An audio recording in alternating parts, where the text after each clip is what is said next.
امروز 11 июля است و شما برنامه خبری رو تماشا دارید. در 15 دقیقه بعدی من شلوگل خوجه همراهتون خواهم بود. نخست از سرخط موضوع امروز شروع میکنیم.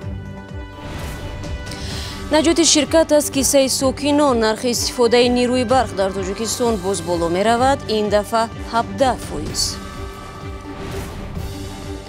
دین و مذهبی شما چیست؟ سوالهای نو در سرشماری اهالی تاجیکستان. حکومت و قانونگذاران میگویند پاسخ به سوال داوطلبانه خواهد بود. مسئله منصوبیت هم هست این چیزا. این همش نه از روی مجبوری که تصدیقات است، از روی گفته و از روی تصدیقی که خود شهروند میکند. خانم های جوان را مردان چینی با وعده زندگی شاهانه به همسری گرفتند ولی آنها را به غلامی جنسی تبدیل دادند. من 2 دفعه به پلیس مراجعه کردم. پلیس آمد، از وی پول گرفت و رفت. سر از 1 سپتامبر نرخ استفاده نیروی برق در تاجیکستان بالا می رود. بر اساس قراری حکومت تاجیکستان که 22 ایون تصویب شده است، هر کیلووات ساعت نیروی برق حدود 23 درم نرخ خواهد داشت. تا این وقت ساکنان نزدیک 20 درم پرداخت می کردند. افزایش نرخ به کارخانه آلومینی تالکوت داخل ندارد و این کارگاه نیروی برق را با نرخ پیشتر و امتیازناک دریافت خواهد کرد. در یک سال آخر بار دوم است که نرخ نیروی برق در تاجیکستان بالا برده می شود. در گذشته مسئولین شرکت برق توجیه گفته بودند با سبب قرضداری کلان این شرکت مجبورند قیمت نیروی برق را بالا برند. برق توجیک حالا بیش از 22 میلیارد سومانی قرضدار می باشد. مقامات تاجیکستان میخواهند شماره پیروان دینهای مختلف در کشور را مشخص کنند. با این هدف بخشی از سوالنامه نفوس شماری نوبتی مربوط به دینداری خواهد بود. در عین زمان تحلیلگران میگویند افرادی که این پرسش را انجام میدهند باید آمادگی ویژه داشته باشند تا اینکه ساکنان از این سوال گمان و شبهه دیگر نکنند. تفصیلات موضوع را از شادمانیتی میشنویم. در نفوسشماری اهالی در سال آینده مقامات به کدام دین منسوب بودن ساکنان را هم دقیق میکنند. طبق تغییراتی که به قانون در باره روی خودگیری اهالی وارد شد، از جمله سؤال به کدام دین منسوب بودن شهروندان علاوه گردید. تغییرات در قانون بعد از امضای پرزیدنت حکم اجرا میگیرد. ضمن معرفی گفته شد پرسش منسوبیت دینی ساکنان در اکثر دولت‌ها تجربه شده است. در برای خودگیری اهالی که از سالهای 2000 در بسیاری دولت‌ها گذرانده شده بود، سوال اوید به منسوبیت به این یا آن دین در سوالنامه 86 دولت‌ها موجود بودند. از جمله 74 دولت‌های رو به ترقی و 12 دولت‌های ترقی کردند.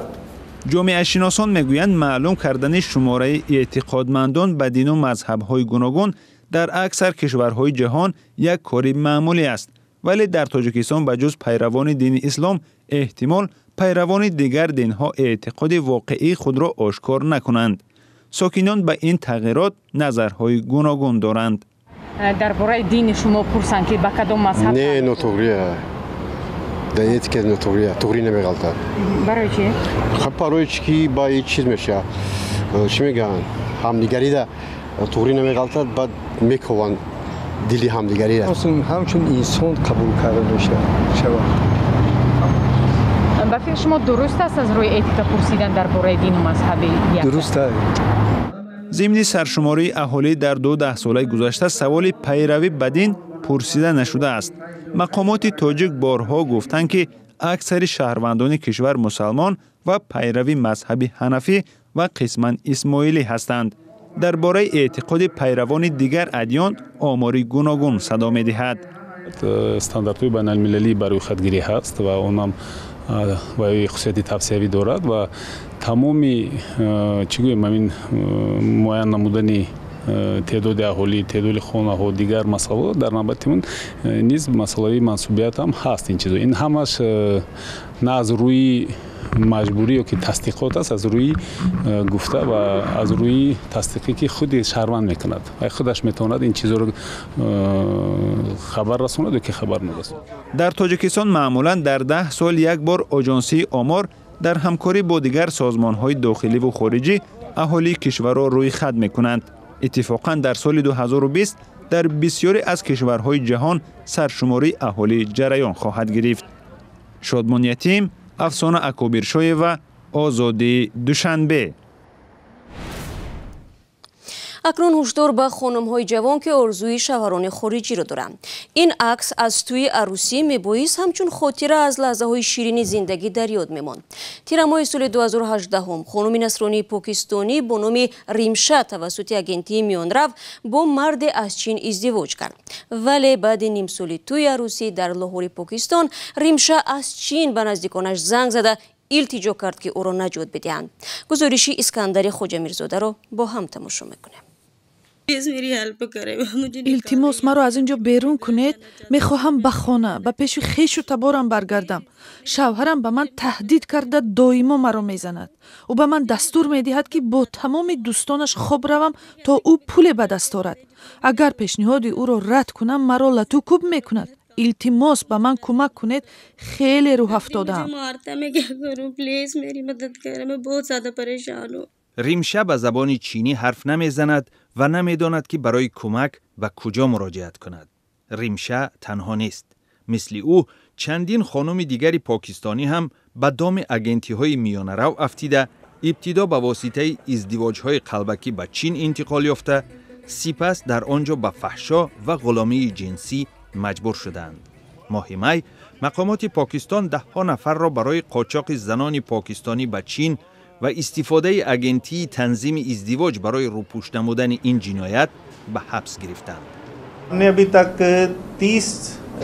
تاکنون ما 30 شهروند چین را به حبس گرفتیم. ما همچنین 5 شهروند پاکستان را نیز به حبس گرفتیم و حاضر آنها در زندان می باشند. ما معلومات ثابت شده داریم که تخمینا 100 دختر به همین وسیله قاچاق شدند. فکر می کنم رقم واقعی بیشتر از آن است. ما تحقیق را ادامه می دهیم. قاچاقچیان عادتاً با جماعه‌های نصرانیان در عبادت اشتراک نموده از میان قشرهای نسبتاً کم بضاعت نامزدهای احتمالی معین می‌کنند. ماه نوامبر گذشته در محله نصرانی‌های شهر لاهور خبرنگار رادیوی آزادی از لوحه عکس گرفت که در آن چنین اعلان آویخته شده بود: با توجه نصرانیان در چین مردم به ازدواج با خانم‌های از عائله‌های کم بضاعت و شریف نیاز دارند. تمام خراجات از سوی عائله‌های چینی پرداخت می شود.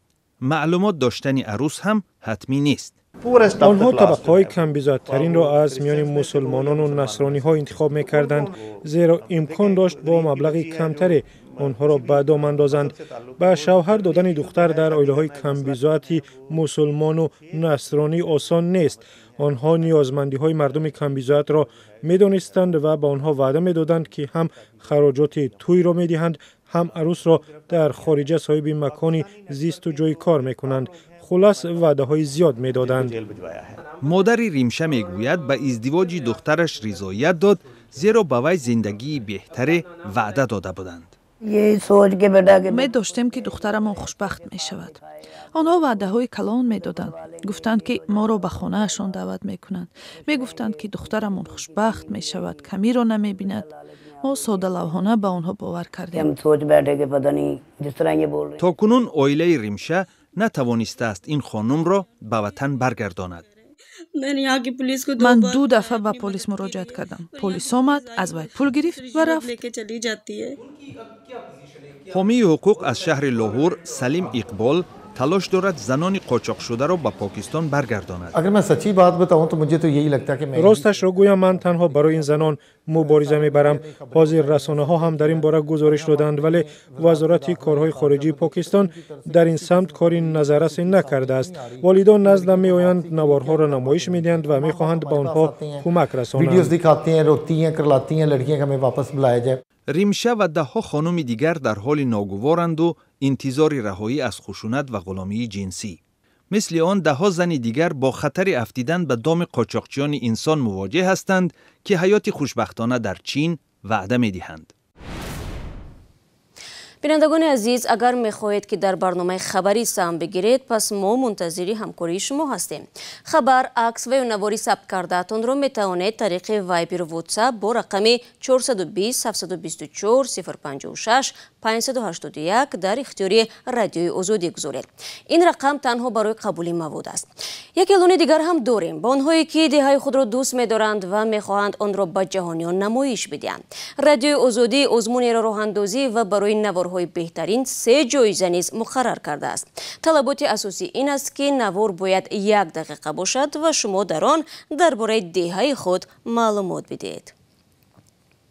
بینندگان عزیز، در برابر فرستادن نوار نوشتن نامناسب و رقم تلفنتان را نیز فراموش نکنید. آزمون تا 1 سپتامبر امسال ادامه میکند. من باشم برنامه خبری رو ادامه میدهم. دیروز دادگاه عالی ازبکستان محبوس سیاسی پیشین و سابق وکیل شورای عالی ازبکستان شوروی سمندر قوقانوف را قانع نکرد. قوقانوف دعوا دارد که بدون اساس و با فرمان بی‌واسطه اسلام کریموف پرزیدنت پیشین ازبکستان نزدیک 24 سال در زندان نگهداری شده است. او را که سال 1993 با عیب تلف دادن اموال دولتی به زندان انداخته بودند، سال 2016 به آزادی برآمد. قوقانوف یگانه محبوس سیاسی ازبک است که طولانی ترین مهلت را در زندان گذرانده است. قبل از آغاز برنامه من با سروژین اسلام همکارم از بخش ازبکی رادیو آزادی صحبت داشتم. نخست از او پرسیدم که دادگاه عالی قرار خود را چگونه توضیح داد. سمندر قوقانوف 75 ساله 1 سال باز کوشش میکرد که نام خودش را سفید کند، ولی دادگاه عالی ازبکستان تصمیم گرفت که حکم اولینی که او گرفته بود تقریبا 25 سال پیش درست می باشد. با گفته آنها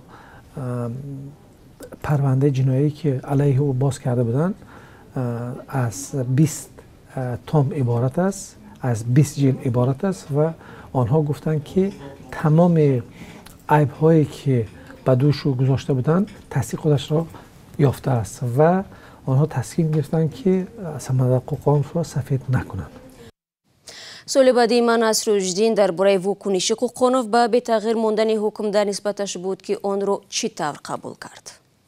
سمندر قوقانوف البته از این خیلی ناراحت شده است. من دیروز با او خودش صحبت کردم.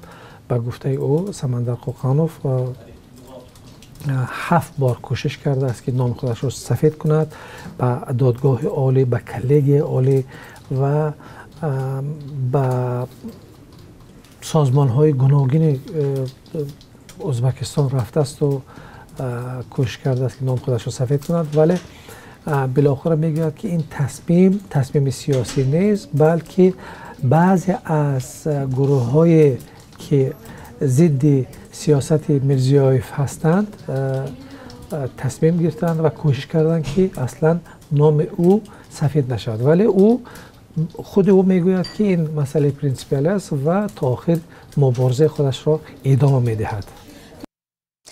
تا جای معلوم در عهد اسلام کریموف پرزیدنت پیشین ازبکستان این کشور تقریبا 3 محبوس سیاسی داشت. آیا میتوان گفت که قضیه قوقانوف یک نوع علامت برای آنها نیز هست که نباید به سفید شدن اسمشان امید بندند؟ بله، بعضی ها میگن که شاید هم این یک سیگنال باشد به آنهایی که نام خودشون سفید کنند، چون میرزیایف نمیخواهد سیاست کریموف را بدنام کند، ولی سمندر قوقانوف میگوید که نه، اصلا این ربطی به سیاست شوکت میرزیایف ندارد و شاید هم بعضی از شخصهایی که امروز هم در سر قدرت هستند نمیخوان نام او سفید شود و این سیاست عمده حکومت ازبکستان نیست، گفت او. تشکر از سروژین اسلام همکارم از بخش ازبکی رادیو آزادی که به سوالهای ما جواب داد.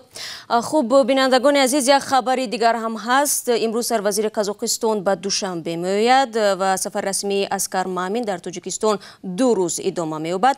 انتظار می‌رود که سروزیر قزاقستان با امامعلی رحمان امروز ملاقات داشته باشد. تفصیلات را میتوانید در وبسایت رادیو آزادی پیدا کنید.